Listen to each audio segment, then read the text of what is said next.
Hello friends, welcome again to my YouTube channel beard in shorts. जैसा कि आप सभी जानते हैं, कल क्रिसमस है, तो सबसे पहले आप सभी को मेरी ओर से मैरी क्रिसमस। आज हम हमारी एजुकेशन सीरीज का अगला इम्पॉर्टेंट टॉपिक पढ़ने जा रहे हैं, तो चलिए शुरू करते हैं हमारी आज की वीडियो। यदि आपको मेरा वीडियो अच्छा लगा हो तो प्लीज मेरे वीडियो को लाइक करें, कमेंट करें, शेयर करें एवं मेरे चैनल को सब्सक्राइब करें। साथ ही बेल आइकन को क्लिक करना ना भूलें ताकि आने वाले वीडियोस की सूचना भी आपको मिलती रहे।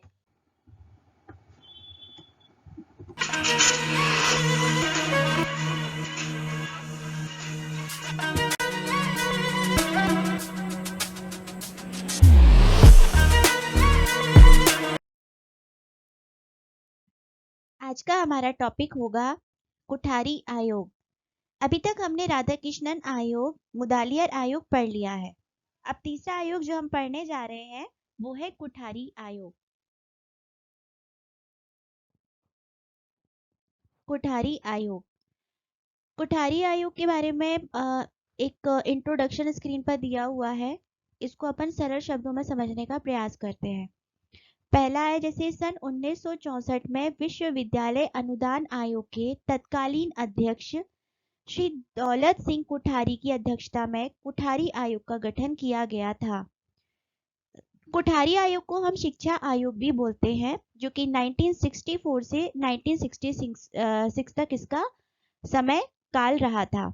देखिए, 1964 में जो विश्वविद्यालय अनुदान आयोग के अध्यक्ष थे या तत्कालीन अध्यक्ष थे, जिनका नाम था दौलत सिंह कोठारी, और इन्हीं दौलत सिंह कोठारी की अध्यक्षता में कोठारी आयोग का भी गठन किया गया है और इन्हीं के नाम पर इस आयोग का नाम कोठारी आयोग रखा गया है।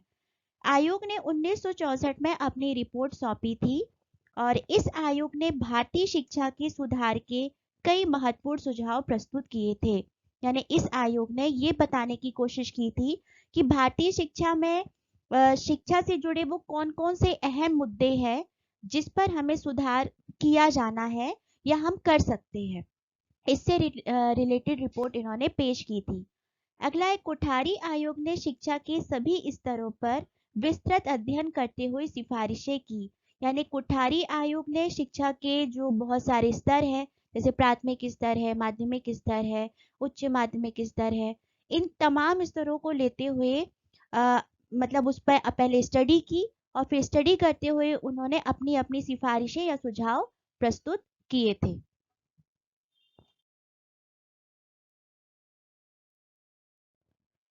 अब हम देखते हैं कोठारी आयोग के कौन कौन से सुझाव थे जो इन्होंने दिए थे।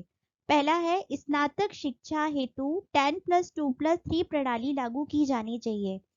मतलब पहले तो 10 वर्ष की शिक्षा, +2 मतलब 12वीं तक की शिक्षा और +3 मतलब जो हमारा जो 3 वर्ष का स्नातक प्रोग्राम होना चाहिए। तो इस तरह की बात इन्होंने कही थी। दूसरा है, माध्यमिक स्तर तक मातृभाषा, जो हमारी मातृभाषा हिंदी है वो, दूसरा अंग्रेजी भाषा एवं कोई एक अन्य भाषा जो कि भारतीय होनी चाहिए, इसमें शिक्षा प्रदान की जाए, ऐसी बात या सिफारिश इन्होंने की थी। तीसरा है, परीक्षा प्रणाली में व्यापक सुधार किए जाएं जिससे विद्यार्थी रटने के स्थान पर समझने का प्रयास करे। कहने का मतलब है कि परीक्षा में इस तरह का मतलब सुधार हम करें या ज़्यादा से ज़्यादा उन चीज़ों को लाने की कोशिश करें जिससे रटने की प्रक्रिया को कम किया जा सके और किसी भी पढ़ाई का कॉन्सेप्ट क्या है तो उसको समझने का बच्चा प्रयास करे। क्योंकि यदि वो उस चीज़ को समझेगा तो एक तो वो लॉन्ग टर्म तक उसके माइंड में स्टोर रहेगा, उसको वो भूलेगा नहीं और उससे जुड़ी तमाम चीज़ों को वो इजीली समझ पाएगा। तो हमें यहाँ पे रटने की चीज़ों को कम करके ज़्यादा से ज़्यादा समझने वाली चीज़ों को बढ़ावा देना, ये भी इस टाइप का सुझाव या सिफारिश इन्होंने की थी। अगला है, विद्यालय एवं महाविद्यालयों की स्थापना की जानी चाहिए। और आखिरी था, शिक्षकों हेतु रिफ्रेशर पाठ्यक्रम लगातार चलाए जाने चाहिए। रिफ्रेशर पाठ्यक्रम मतलब यदि जैसे समय बीत रहा है और हमको लगता है कि उसमें हमें पाठ्यक्रम में कुछ सुधार करना चाहिए या और बेहतर पाठ्यक्रम लाना चाहिए, यानी कहने का मतलब है पाठ्यक्रम में लचीलापन होना चाहिए, वो फ्लेक्सिबल हो कि जिसे समय समय पर चेंज किया जा सके। अब हम देखते हैं कुठारी शिक्षा आयोग के कौन कौन से उद्देश्य थे।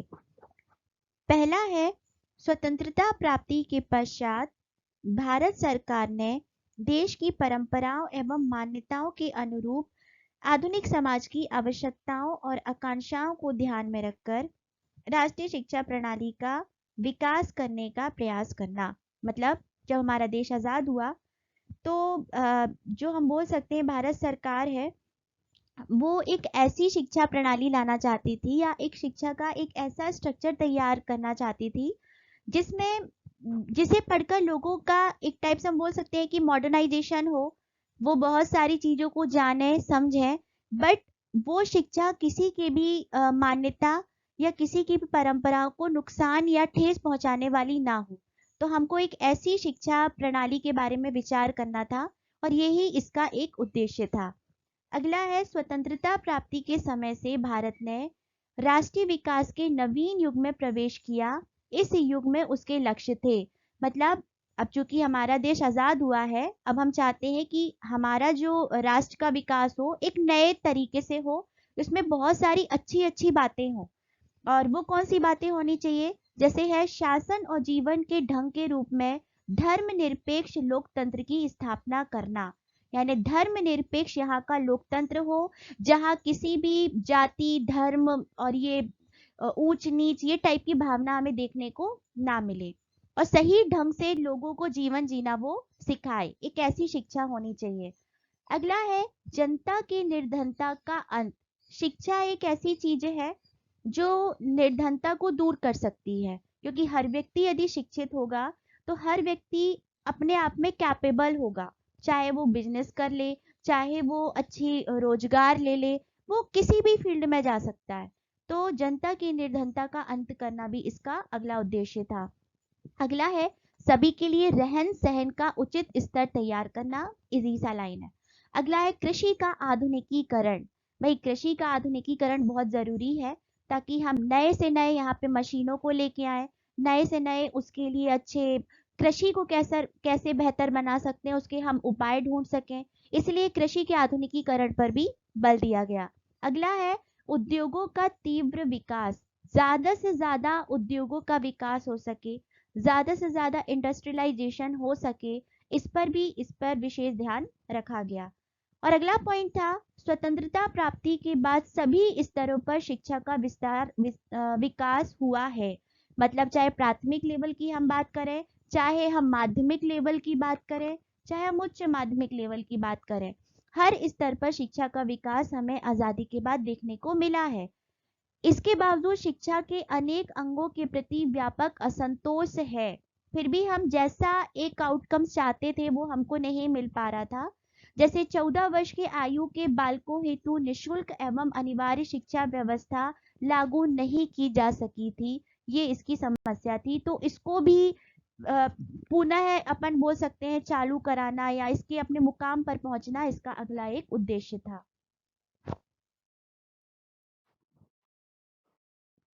शिक्षा आयोग के गुण।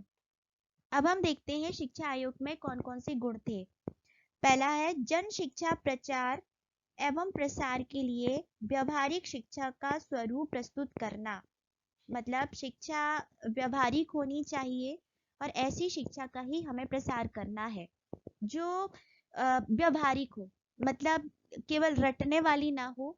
मतलब जिसे पढ़कर बच्चे के व्यवहार में चेंजेस आए, वो उससे कुछ शिक्षा से कुछ सीखे और जो उसके रियल लाइफ से उसको जोड़ती हो, तो ऐसी शिक्षा के बारे में प्रसार की बात इसमें कही गई है।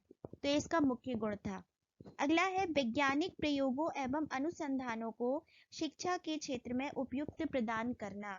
मतलब जितना ज्यादा से ज्यादा हो सके हमको वैज्ञानिक प्रयोग करना है और रिसर्च को बढ़ावा देना इसका मुख्य उद्देश्य था, क्योंकि जिससे हम ज्यादा से ज्यादा चीजों पर रिसर्च करेंगे और ज्यादा से ज्यादा इससे हमारे यहाँ साइंस को बढ़ावा मिलेगा और ज्यादा से ज्यादा चीजों का समस्याओं का समाधान हम ढूंढ सकेंगे।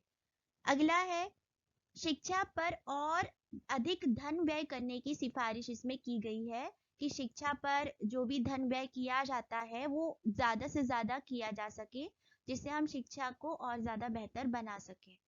अगला है माध्यमिक शिक्षा को पूर्ण व्यवसायोन्मुखी बनाकर उच्च शिक्षा की गुणवत्ता में वृद्धि करना।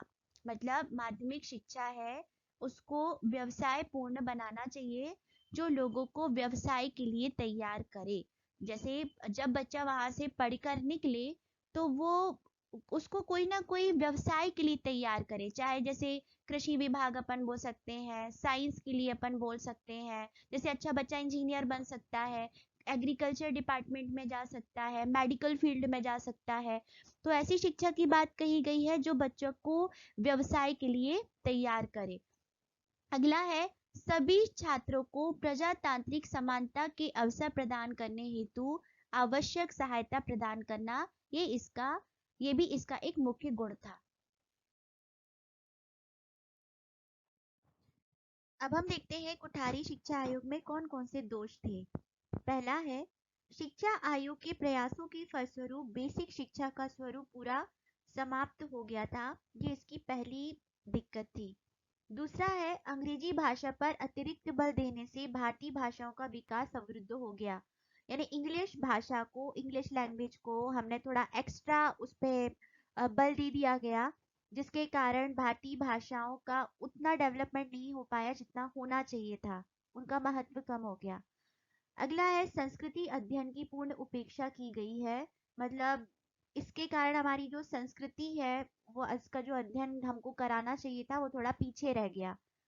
अगला है प्रारंभिक शिक्षा के आधार को मजबूत बनाने का सार्थक प्रयास नहीं किया गया, जो कि बहुत ज़्यादा इम्पोर्टेंट है। प्रारंभिक शिक्षा होना किसी भी विद्यार्थी के लिए बहुत ज़्यादा ज़रूरी है, क्योंकि वहीं से उसका एक आधार तैयार होता है शिक्षा के प्रति। तो मेन दिक्कत यहाँ पर ये भी आई। अगला है बालकों का नैतिक और आध्यात्मिक विकास सफल नहीं हो पाया, यानी असफल रहा। यानी बालकों को जो एक अच्छा नैतिक ज्ञान या एक आध्यात्मिक ज्ञान देना चाहिए था, उसमें भी ये आयोग सफल नहीं हो पाया था। ये भी इसका एक मुख्य दोष था। तो दोस्तों ये था हमारा कोठारी आयोग, जिसे मैंने बहुत शॉर्ट में समझाने की कोशिश की है। यदि आपको मेरा वीडियो अच्छा लगा हो तो प्लीज़ मेरे वीडियो को लाइक एंड सब्सक्राइब करना ना भूलें। Thanks for watching.